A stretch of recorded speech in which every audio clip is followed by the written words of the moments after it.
Who is America? It's you. It's me. If I'm talking to Americans, it's you. We got big shoes to fill. We got a big responsibility.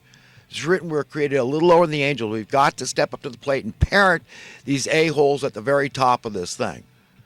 Yes, the money printers, man. Trump needs to get a payoff figure, get the Fed out of our hair, get the United States Treasury printing a new dollar, reset the economy, get the Labor Department on, get them under control. We the people need to call the shots, decide how it's going to be, the direction we're going to go, and ask what God wants. What does God want? We call ourselves a Christian nation. For God's sake, why don't we start acting like it?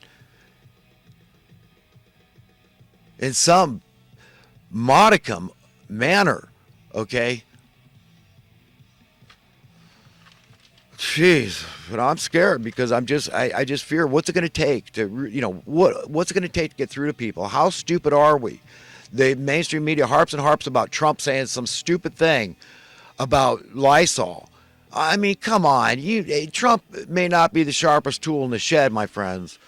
Okay, but he's one whole hell of a lot more intelligent than to try to suggest that people ought to be injecting Lysol. Okay, and nobody's that stupid, but yet the mainstream media goes on for days about this, all of them, parroting the same crap. As if Trump's some blithering idiot that would suggest this. It's the stupidest thing in the world. But that's the kind of, the sky is, once again, the limit on the stupidity of the mainstream media and what they think that the American people will buy. This is making the mountain out of a molehill. Here, let's focus on this, not on this. They don't try to educate you about housing costs. It's value BS. You hear the mainstream media telling you, hey, your food values are going up. Bright-eyed, bushy-tailed, the good news, and the market for food is going up. So you got half the, let's say, California, because we got a majority of California homeowners now. The majority of California residents are renting. So whenever housing prices go up, it's a bad thing. That's a bad thing for the majority of California residents. Let's be very clear about that. I know what these people did. You got to know what they did. And we got to come against them as one, unify. They want us divided. We got to be empowered and come together. Know the truth, the whole truth, and nothing but the truth. I know what they did. Debasement of currency is just like a scale.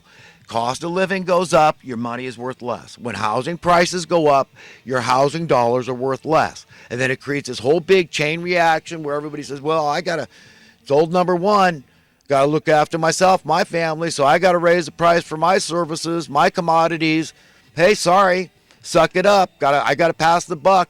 I got to do what, the masters tell me. These are the most educated people. You'll have common sense tell you, you're trying to survive here, buddy. You're trying to get ahead. So you got to step on other people's head and swamp them and submerge them. Make their lives drudgery and more burdensome. But then calling it a good thing. Saying it's the value.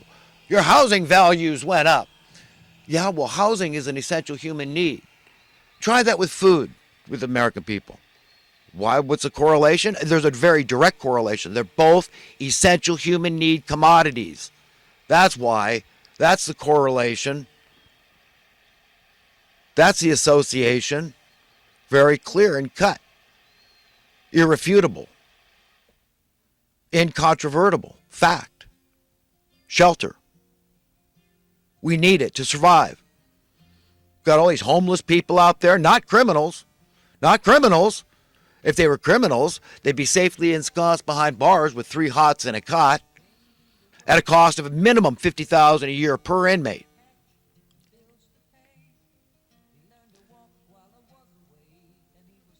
You think this world isn't currently being run by dark forces, satanic forces? I'm sorry, my friends. I hate to burst your bubble. If you don't believe it is, it is. Okay, we're going to need the return of Christ. There's no excuse for us to have descended to this point, squandered the grace that Jesus gave us when he walked the earth. This is absurd. We're in trouble. You think the wrath of God is not hanging heavy over not just America, but America first. This is ancient Israel. I mean, we're an extension of Israel. God's angry with Israel because we have behaved in a very ungodly manner in his name, using his name in vain, in mass, as a collective civilization has done this. And God's wrath is powerful, and it hangs heavy, and it's real. And I'm telling you, hey, well, I don't blame God for anything bad, and you shouldn't either. Nothing bad from all creation. It's our own fault we went askew. It got in our DNA. It's in our genes now. That's why we all have the curse is all here. It's just like science now. We all accept it. But it's not supposed to be. God never intended anything bad. He didn't intend death. But he's going to clean it up. But he lets bad things happen as a result. I mean, this is it. He's lifting his protection. And I mean, if we don't trust in him and start doing the things that are going to move that wrath, I mean, it's just going to remain and grow and grow and grow until we get the message. It's going to get really hot in the kitchen. And the evildoers are going to push the envelope because they are defiant. They are rebellious against God. They want to keep running the show. They don't want to be put down. They don't want to be separated. You think all these elitists want to be stuck down together in one place? Like it's prophesied in Scripture, they're going to ask the mountains to cover them. We all know they got these underground cities they're all ready for. From what? Some alien invasion, they'll say. Well, that alien invasion might happen to be the return of Christ is what they're really opposed to. And that's what's written. They're literally going to fight.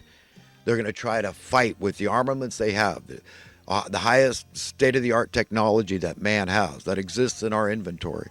They're going to try to fight against the return of Christ that way. That's what's, as far out and wild as that sounds, that's what's going on in the heavens right now. Cosmic, awesome stuff that blow my mind. I mean, but it's all there. It's the truth. It's God is real. There's other beings. There's higher, more powerful beings, even more intelligent, thank God, beings out there in the universe. Okay? And when God lays down the law, that's what's going to happen. And it's going to be traumatic for a lot of people. That's why I said it's going to be like in the days of Noah. People were eating and drinking, and it just unsuspected. He calls it like a thief in the night for a lot of people. So, if I can reach somebody that's evil, remember, you get the same reward. You jump ship now and off this ship of fools that's careening to destruction, that they've convinced you their path is the right path. Just look after old number one. It's a rat race. It's screw or be screwed. That's what it is. Oppress or be oppressed. And I always say far better to be numbered among the oppressed than the oppressors. Not that I like that either. It's just like hot and cold. What do you want? The hot or the cold? Well, at least in the heat, my body perspires, and that helps. So I don't like the cold. So if I had a choice, that's what I'd choose. You got to do it. It's it's an unpleasant decision, but sometimes you got to do what you got to do.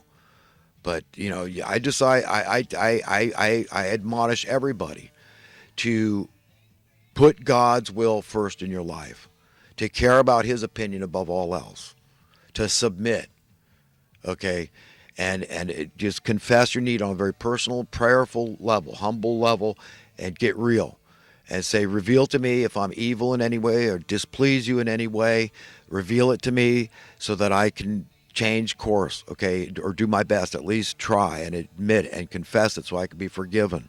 Acknowledge it because I want to be on the right path. I want to be found worthy and deserving of inheriting a better world. Help me with my values, to have the right values, the ones that are in line and sync with your values, which is other human beings.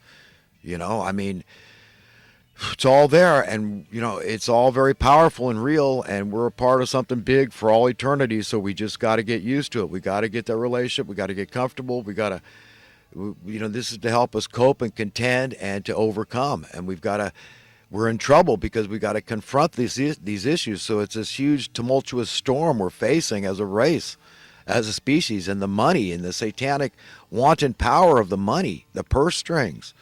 Okay, and what's going on? You see the correlation now in society. This little disease that came by. I mean, I admit it's more lethal and contagious than the common flu. But I mean, for God's sake, we all know there's 1 billion and one diseases out there, and it's like if one thing doesn't get us, I mean, accidents and just predation. I mean, there's so many ways we can die every day.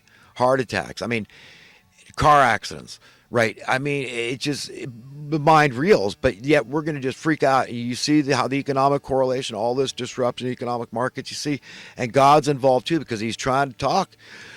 He's trying to make sure these elitists know He's going to get His way one way or another. He'll let things happen. I mean, I don't believe we're going to die in a nuclear war. Some do. Some people believe it's going to get like that. I don't. I don't think God's going to let it go nuclear. I really don't. But there's a million and other ways that God could do it that I'm not going to be ready. Hey, it comes out of the blue, so it's traumatic in that sense. Wow, it's, hit here, hit there, but it's going to get hot in the kitchen, and we got to understand what this is all about. It's all about economics. Okay, it's all about money. That's what politics is all about. You understand? It's all about enslaving the masses and having them not even know that they're enslaved.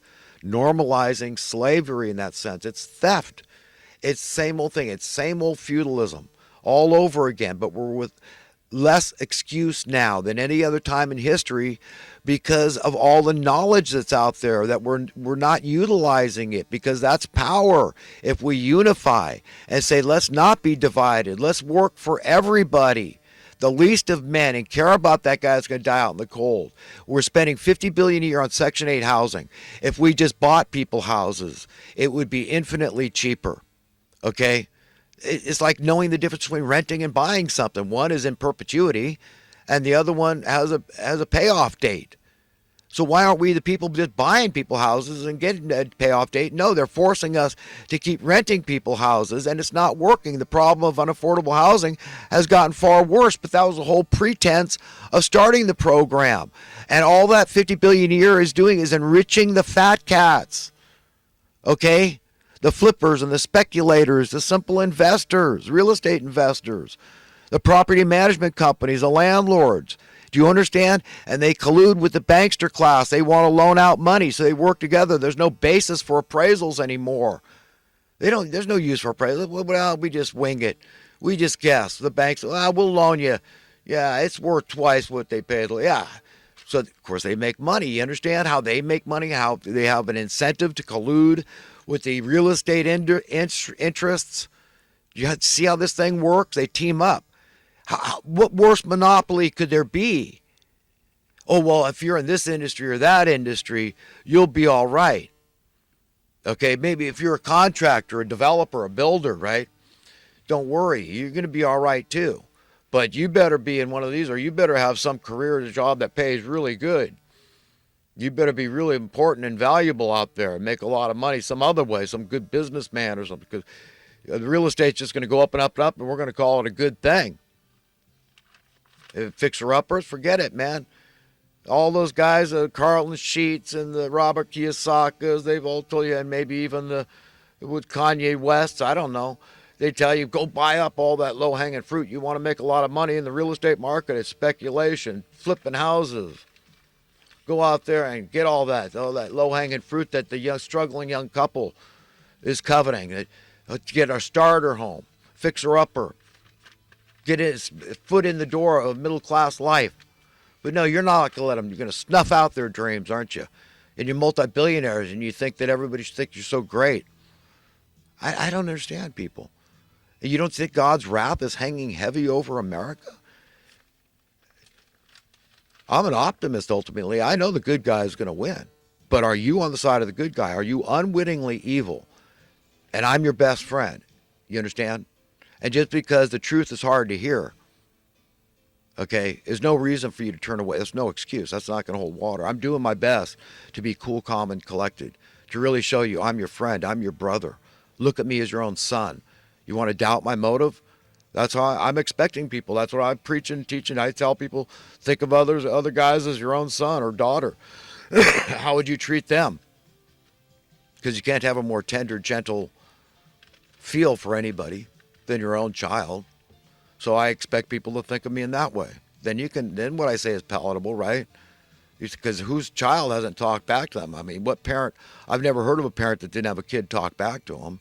And you just got to suck it up and be the bigger person, because you're supposed to have that wisdom of the ages and humility and all that. And so you got to just, another time we'll talk about this, but I love you just the same, even if you disrespect me. But, it does put a damper on, the warmness maybe, and, it hurts. But then we make amends, and, of course, we're bonded and we love, right? That's how it is. So that's how I want to be. I want to pull people out of the flames if possible. But it's time, I'm telling you. The hourglass for the evildoers is just running up. It's been a long, drawn out age of the money masters of misery. Okay, and it's winding up. It's just about over. Okay, I can feel it in my bones. So you got to understand the big things. We're talking about sea changes of biblical proportions like never before in history. Things are going to change. The wicked people that are bent on defying God, they're going one place of their own because they don't listen. Heaven would be hell to these people anyhow. So you can't keep God between a rock and his hard spot forever. But he is not going to tolerate the righteous, his children, the meek, to be bullied around by these evil men